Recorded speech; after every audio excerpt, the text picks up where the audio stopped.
story is waiting. The world that was has changed and grown. So will you. What were the key thoughts when you created the art style of Fable? I mean, what we wanted to do is we wanted to be unique. We also wanted a slightly European look. We wanted for the game to feel quite intimate. I mean, I think we had quite a large world, but we wanted everything to feel quite intimate. It was all about us kind of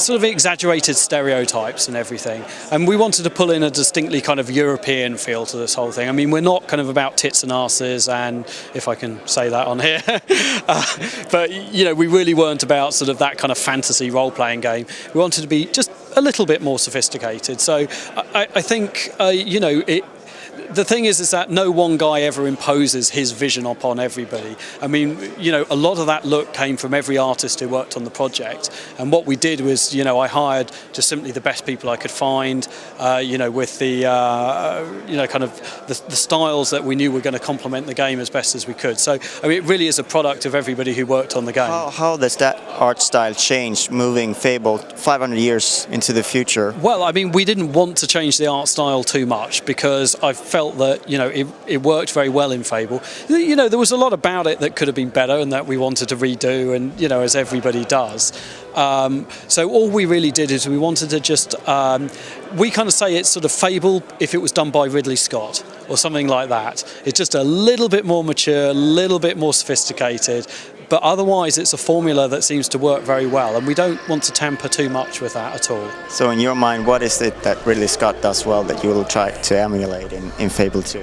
Oh God, that's $1 million question. If people knew that, everybody be making Ridley Scott films. There's a certain level of granularity to, like, you know, Ridley's work, and I'm not a big film buff, so I can't give you a fantastic kind of description. It's more of a feel kind of thing.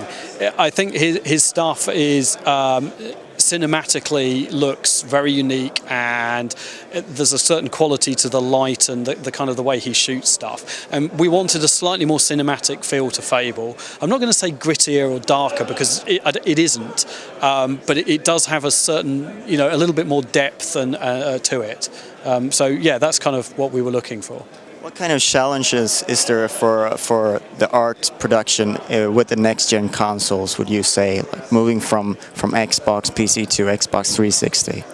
It's just more complicated, I guess. I mean, so much has been said about those kind of challenges, and I don't, you know, the challenge is for each studio to approach kind of differently, because a studio like ours meant that we just knew we were going to have more assets and it was going to take us more time. So that means more people, which means we need to be better managers.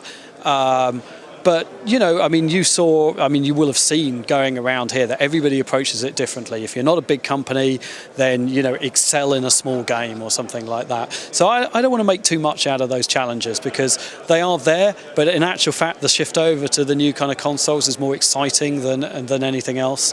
And I think any artist worth his salt, you know, really wants to work on those kind of things. Just give you a tremendous amount more freedom.